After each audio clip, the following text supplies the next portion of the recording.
Hello, Notre Dame football recruiting fans. I'm Greg Ladke, joined by Mike Singer, Notre Dame football recruiting expert. We're both hitting the road this week covering recruiting, so a little bit of a different schedule with our YouTube productions. But Mike, you put out a very exciting gold standard yesterday, and it's exciting because you're taking a risk putting three new future picks out there, FutureCast picks, excuse me. Let's go through those three picks because they're not 2022 players. They're down the road, which makes it a little risky. Let's first start with the safety out of Texas. Yeah, Peyton Bowen, Denton, Texas Guyer, number 78 player in the 23 class, number 5 safety.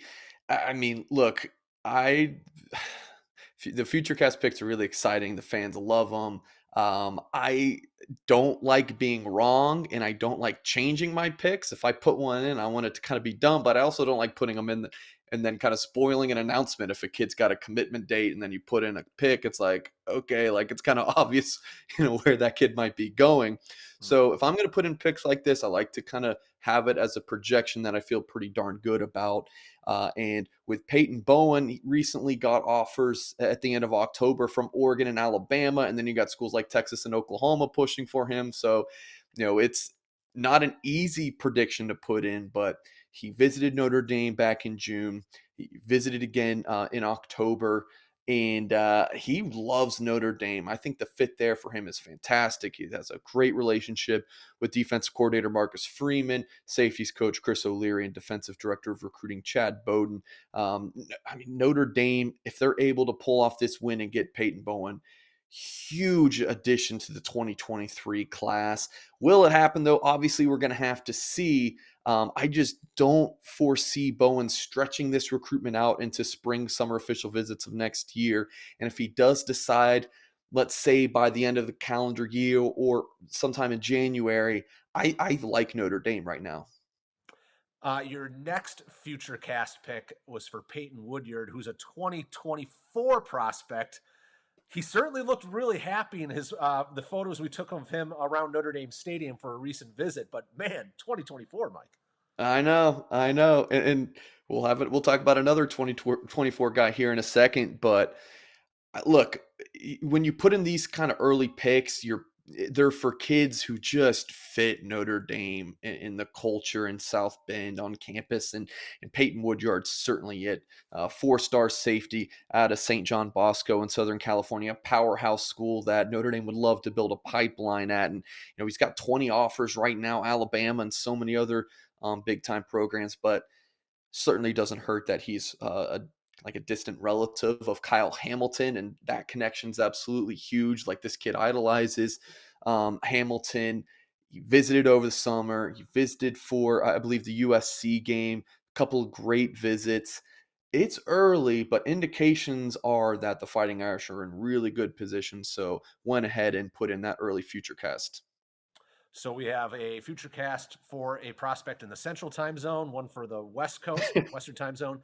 Now let's go all the way back over east for another 2024 prospect. Singer, I can't believe you're doing this, but I trust you. Or who we Hey, got there out of Pittsburgh Central Catholic? Catholic school too. I mean, that certainly helps. Anthony Specco, Notre Dame's first offer in the 2024 class back in the spring. His best buddy is Donovan Heinisch, class of 2022 defensive tackle commit for Notre Dame. Specca's got offers from Michigan, Penn State, Pitt, and a few others. But Specca's basically visited Notre Dame literally every chance he can get. I think it's probably 3 or 4 times at this point, and that's not the easiest trip from Pittsburgh. So very high on Notre Dame. I think that, if it's fall of his sophomore year right now, maybe next spring I could see him popping in favor of the Fighting Irish. I think he'll be a pretty early commit for Notre Dame in 2024. It won't be easy with those in-state schools after him, but again, I think that him being a kid at Pittsburgh Central Catholic, I think that looks pretty good for Notre Dame. I want to circle all the way back to Peyton Bowen and a follow-up question. Bowen, excuse me. Um, if he does commit, say sometime soon to Notre Dame, you mentioned that he might be the type of prospect that would commit early.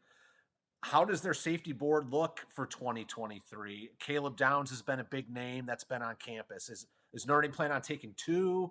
Would it matter with how good those players are? You take as many of them as you can get. What's your perception there? Yeah, so if Bowen commits to Notre Dame, he'll be the second, along with the Don Schuler, four-star safety from New Jersey, who's having a fantastic season this fall. So you would have two. And then there's a couple of big names for Notre Dame on the board. You mentioned Caleb Downs, top 100 player from the Atlanta area. One recruiting website has him as a 5-star prospect. He is a big time player. You got all the big players in the South, Alabama, Georgia, Clemson are after him. And then there's another safety from the Atlanta area, Terrence Love, another 4-star. Everyone in the South's after him. Love's a little bit more of a long shot, but Downs is someone who I've said that Notre Dame's a dark horse for him. He visited over the summer, had a great time. He visited for the UNC game, and his brother Josh Downs is making plays all over the field at receiver for the Tar Heels. But one quick side note: all of these kids I've mentioned so far, everyone in this video visited Notre Dame over the summer and returned for a game this fall. Huge credit to that defensive staff, Marcus Freed and Chad Bowden, Chris O'Leary and those guys, getting all these guys multiple times on campus. And man, it's tough to say on Downs. I think that Notre Dame might get him and pull off a surprise there. Like they won't, in my opinion, they would not turn Caleb Downs down if he wanted to come to Notre Dame. But otherwise, you have to be fired up if you're a Fighting Irish fan and you have Peyton Bowen and a Don Schuler, two of the top safeties in the country. Mike, anything else coming out? I know the next visit weekend for Notre Dame is Georgia Tech. Notre Dame has a road game this weekend in Virginia, so we're still a little out from that. Yeah, the Georgia Tech weekend is shaping up to be a pretty big one, actually. You wouldn't think, after all the October games, like that's when Notre Dame really put a lot of time into getting kids on campus. Then you're going to have some big time players for the Georgia Tech game. I'll give you a quick name: DeBron Gatling from Milton High School in, of course, the Atlanta area. 24 class of 2024 wide receivers, top 100 player. I would imagine that he'll land an offer from Notre Dame when he's on campus. That's a big name to watch. You're going to have a handful of commits, especially in the 2023 class. I've already confirmed 5, and you can read about that this week at blueandgold.com. So Georgia Tech weekend is going to be a pretty big one. Mike, we always appreciate your time. Your coverage of Notre Dame football recruiting is top notch. I know all of our subscribers believe that wholeheartedly. So stay tuned to blueandgold.com. We have a ton of content about the upcoming Virginia game, as well as, Mike has something nightly, either via Lucky Charms or the Gold Standard or just random tidbits on our board. So make sure you're visiting blueandgold.com. Hit like on this video, subscribe to our YouTube channel, and sign up for our free email or newsletter where you can stay up to date on all the content we're producing as well. So thank you for tuning in.